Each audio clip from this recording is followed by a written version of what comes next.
அன்பர்களே, ஆண்டவராகிய இயேசு கிறிஸ்துவின் நாமத்தில் உங்களுக்கு மனம் நிறைந்த வாழ்த்துக்களை தெரிவித்துக் கொண்டு சத்திய வசனம் திருமறை பாட நிகழ்ச்சிக்கு உங்களை அன்போடு அழைக்கிறோம். சத்திய வசனம், இது தேவனின் வசனம். நாம் சோர்ந்து போகையில் கரம் கொடுக்கும் நம் தேவனின் வசனம், நம் தேவனின் வசனம். லூக்கா எழுதின சுவிசேஷம் 24 அதிகாரம் 6. அவர் இங்கே இல்லை, அவர் உயிர்த்தெழுந்தார். இயேசு கிறிஸ்துவின் இனிய நாமத்தில் சத்தியவசனம் நேயர்களுக்கு என் அன்பின் வாழ்த்துக்கள். இன்றைக்கு ஒரு வெற்றியின் நாளை கொண்டாடி கொண்டிருக்கிறோம். ஒரு விடுதலையின் நாளை கொண்டாடி கொண்டிருக்கிறோம். மரணம் ஜெயித்து அதன் கூர் ஒடிக்கப்பட்ட நாளை கொண்டாடி கொண்டிருக்கிறோம். மரணம் ஒரு முடிவல்ல. மனிதன் தன் வாழ்க்கையை குறித்து ஒவ்வொரு நொடியும் ஒவ்வொரு வினாடியும் மனிதன் கல்லறையை நோக்கி ஓடுகிறான் என்று சொன்னான். ஆனால் மனித வாழ்க்கை கல்லறையோடு முடிவது அல்ல, அது அதற்கு பின்னாகும் தொடருகிறது என்பதை இந்த உயிர்த்தெழுதல் காண்பித்தது. இது மரணத்தின் கசப்பை அகற்றி போட்டது.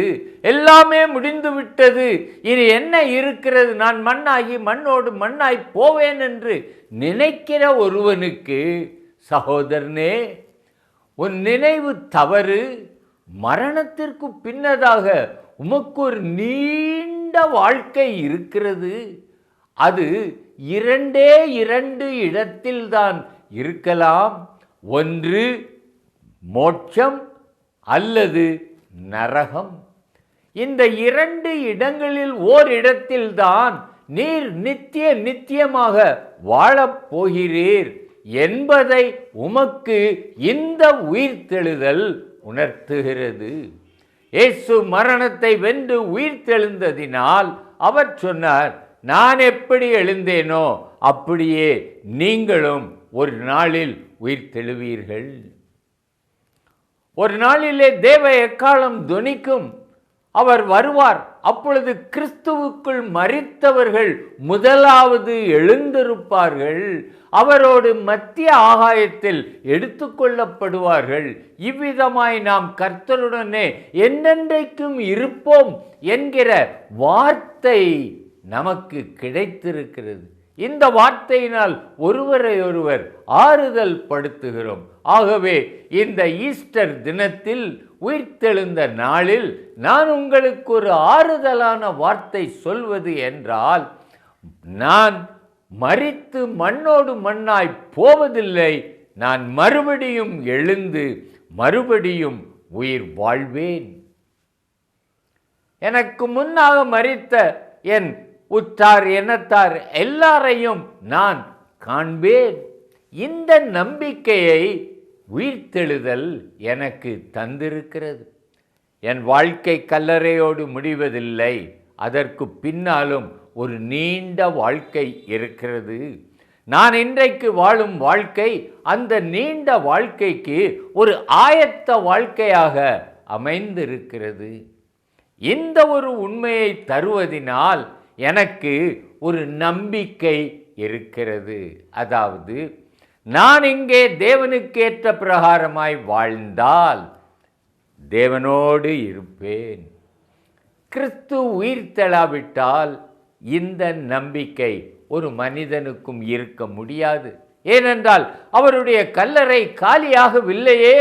அதற்குள் கிறிஸ்துவின் எலும்புகள் இருந்தால் அவர் இங்கேயே மரித்து விட்டாரே, ஆகையால் வாழ்க்கையும் அதோடு முடிந்துவிடும் என்று இருக்கலாம்.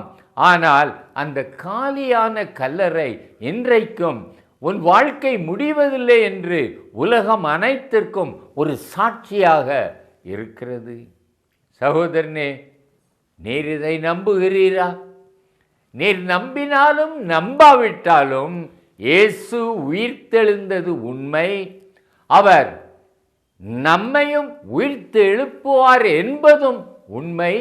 ஒரு நித்திய வாழ்வு உண்டு, எனக்காக ஒரு வாசஸ்தலத்தை ஆயத்தம் பண்ணுகிறார் என்பதும் ஒரு உண்மை.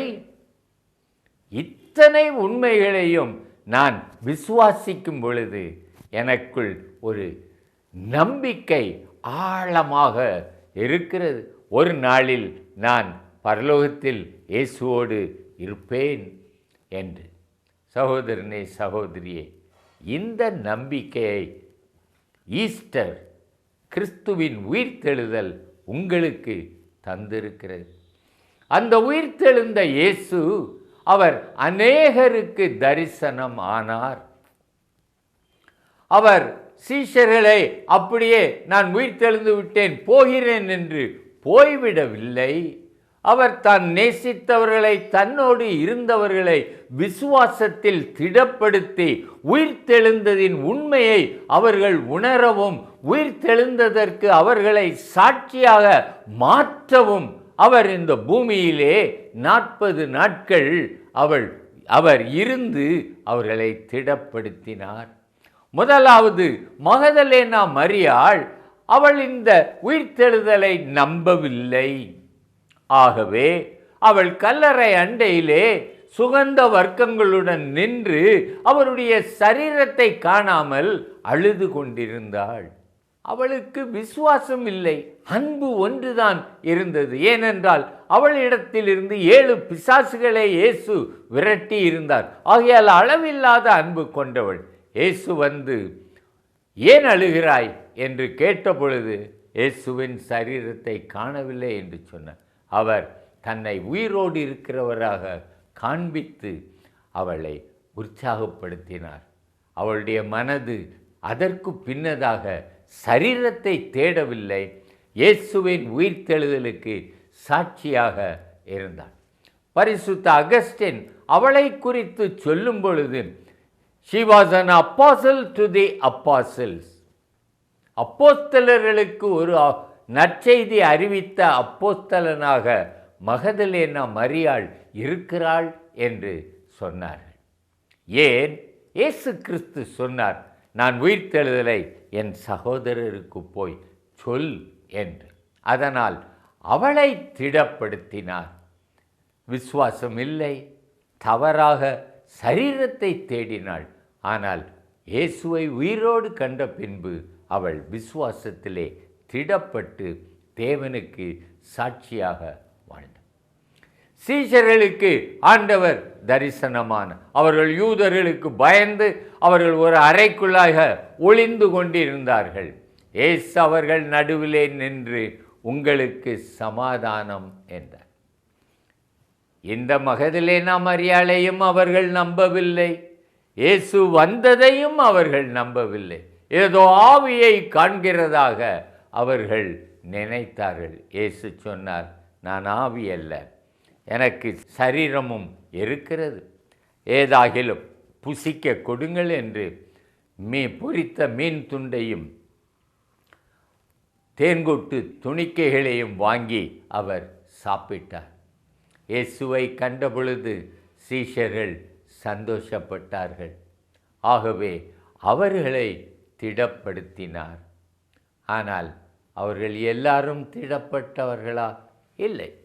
இன்னும் அவர்களுக்குள் சந்தேகம் இருந்தது. தோமா என்கிறவன் அங்கே இல்லை. ஆகையால் அவன் சொன்னான், நீங்கள் எதை கண்டு நீங்கள் இயேசுவை கண்டோம் என்று சொல்லுகிறீர்களோ நான் நம்ப மாட்டேன். நீங்கள் பயத்தினால் எதையாவது பார்த்திருப்பீர்கள். அவருடைய கையில் உள்ள காயத்தில் என் விரலை இட்டு அவர் விழாவிலே என் கையை போட்டாலொழிய நான் விசுவாசிக்க மாட்டேன் என்றான்.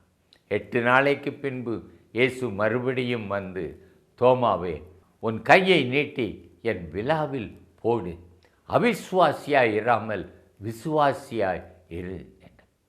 அவன் சொன்னான், என் ஆண்டவரே, என் தேவனே, மை லார்ட், மை காட் என்று சொல்லி அவன் அந்த நேரத்தில் தன்னை முற்றிலுமாய் அர்ப்பணித்தான். அதற்கு பின்னதாக அவன் ஒரு நாளும் இயேசுவின் உயிர்த்தெழுதலை குறித்து சந்தேகப்படவில்லை. அந்த உயிர்த்தெழுந்த வல்லமை தனக்குள் இருக்கிறது என்பதையும் குறித்து அவன் சந்தேகப்படவில்லை. எல்லா அப்போஸ்தலர்களிலும் அதிக தூரம் இவன்தான் சென்றான். இந்தியாவிற்கு வந்து அவன் இயேசுவை, அவருடைய உயிர்த்தெழுதலை ஜனங்களுக்கு அறிவித்தான்.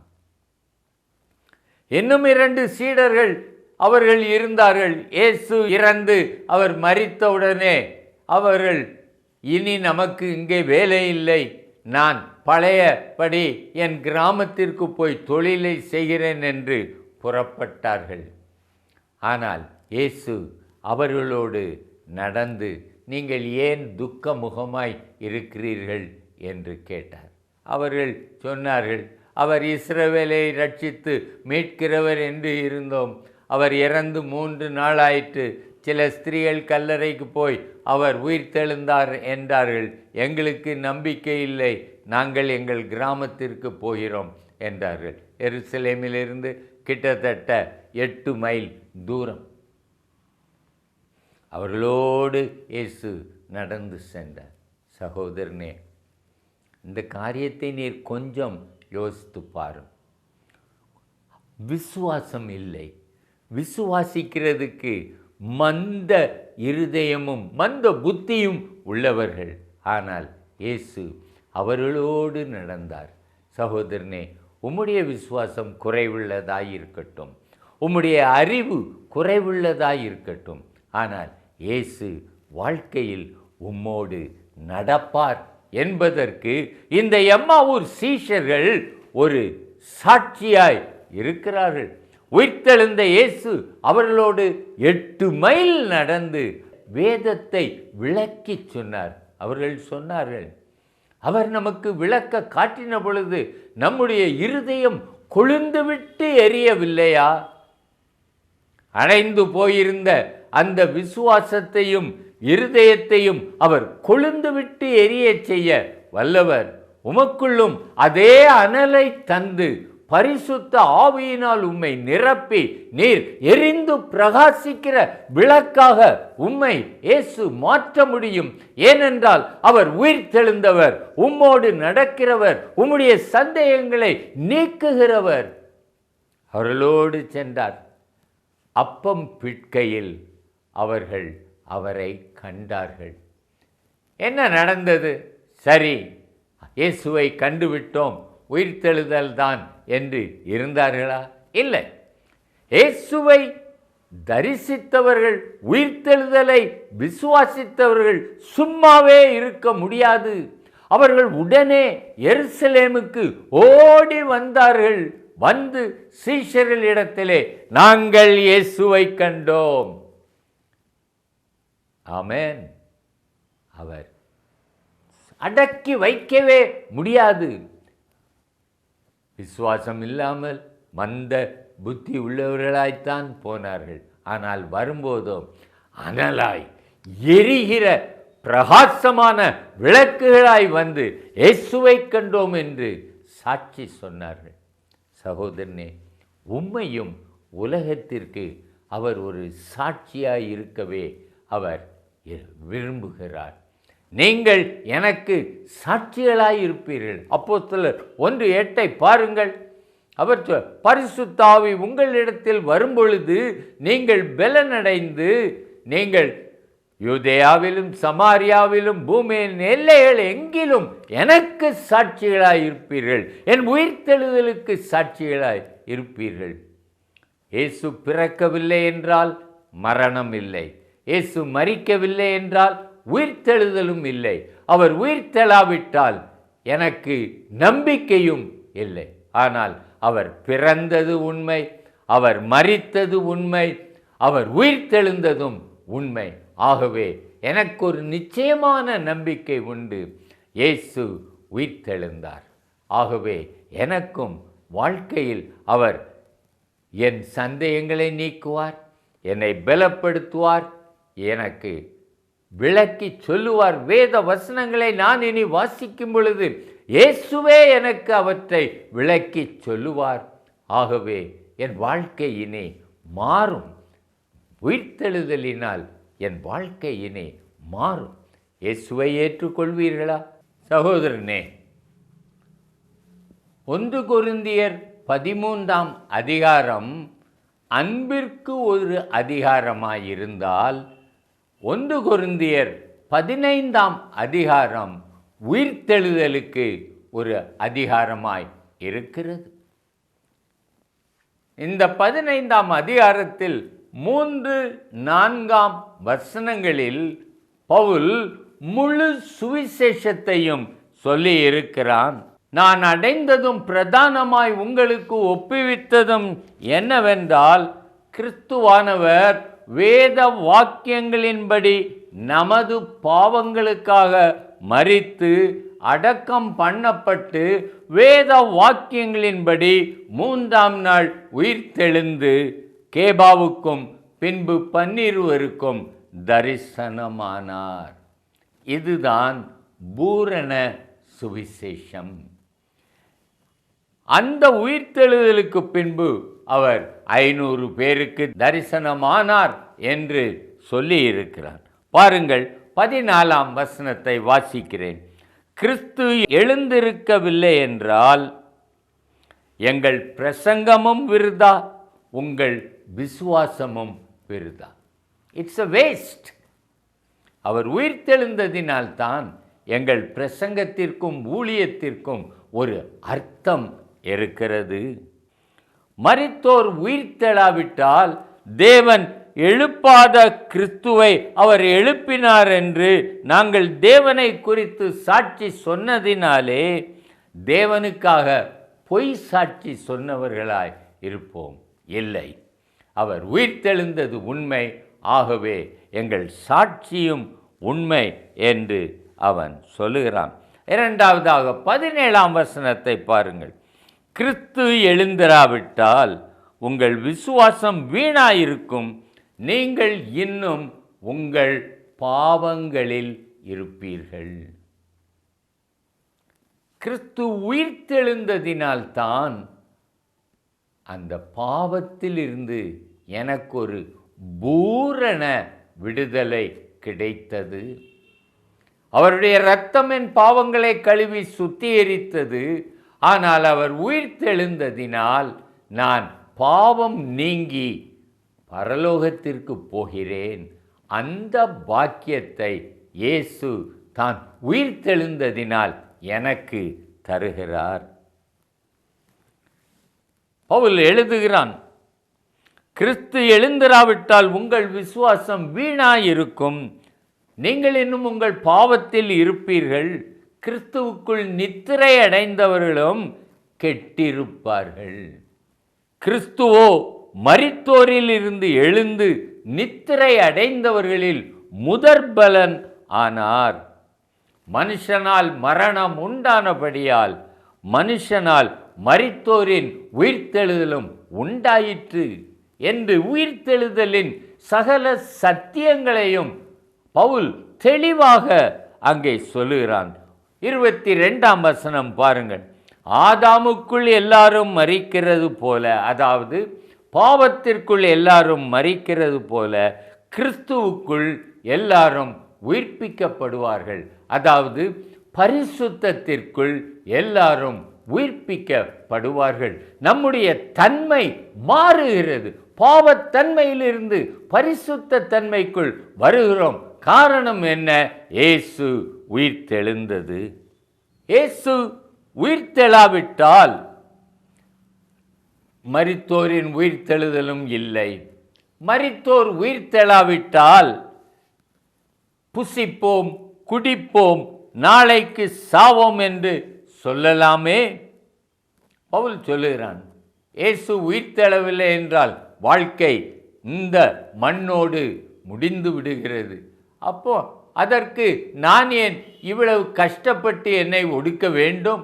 என் மனம் போன போக்கிலே வாழ்ந்து நான் முடிவிலே மண்ணோடு மண்ணாக போய்விடுவேன், ஒன்றுமே மீதி இருக்காது என்று சொன்னான். ஆனால் இயேசு உயிர்த்தெழுந்ததினால் அந்த நிலைமை மாறி நான் கணக்கு ஒப்புவிக்க வேண்டியவனாய் இருக்கிறேன். நியாய தீர்ப்பின் நிச்சயத்தை இந்த உயிர்த்தெழுதல் உறுத்துகிறது. நான் ஒரு நாளில் நியாயாசனத்திற்கு முன்பு நிற்க வேண்டும், நான் மரித்தோரிலிருந்து எழுவேன், நியாய தீர்ப்பு எனக்கு உண்டு என்பதை கிறிஸ்துவின் உயிர்த்தெழுதல் எங்கே காட்டுகிறது? சகோதரனே, உமக்கு அந்த உணர்வு உண்டா? நான் எப்படியும் வாழ்வேன், என் வாழ்க்கை இதோடு முடிந்துவிடும் என்று எண்ணாதிரும். நேர் ஒரு நாளில் விரும்பினாலும் விரும்பாவிட்டாலும் எழுப்பப்படுவீர். உம்முடைய வாழ்க்கையை அங்கே நியாயம் தீர்ப்பதற்கு இயேசு கிறிஸ்து நியாயாசனத்தில் இருப்பார்.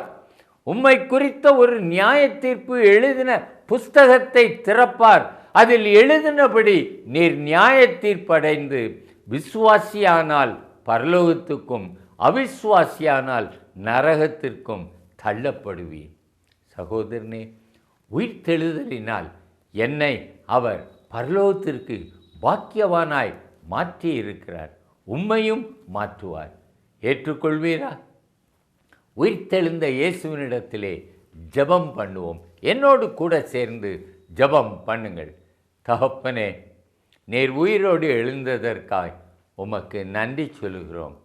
அப்படியே எங்களையும் எழுப்புவீர் என்று விசுவாசிக்கிறோம். நீர் எங்களை எழுப்பி உம்முடைய தன்மையை எங்களுக்கு தந்திருப்பதினால் நாங்கள் பரிசுத்தமாய் வாழ்ந்து ஆண்டவரே பாவத்தினின்று விடுபட்டு பரலோகத்தில் உம்மோடு இருப்போம். அந்த நிச்சயத்திற்காய் உமக்கு நன்றி சொல்கிறோம். இன்றைக்கும் தகப்பனே, புதிதாக உம்மை குறித்து அறிந்தவர்களும் உம்மிடத்தில் தங்கள் வாழ்க்கையை ஒப்புவித்து அந்த பாக்கியத்தை பெற வேண்டும் என்று விரும்புகிறவர்களுக்கும் நீர் இரக்கம் பாராட்டும். அவர்களை தொடும், அவர்கள் பாவங்களை மன்னியும், அவர்களை பரிசுத்தராக்கி உம்முடைய பரலோகத்திற்கு அவர்களை பாத்திரவான்களாக மாற்றும். இயேசு நாமத்தில் ஜெபிக்கிறேன் ஜீவனுள்ள பிதாவே, ஆமென்.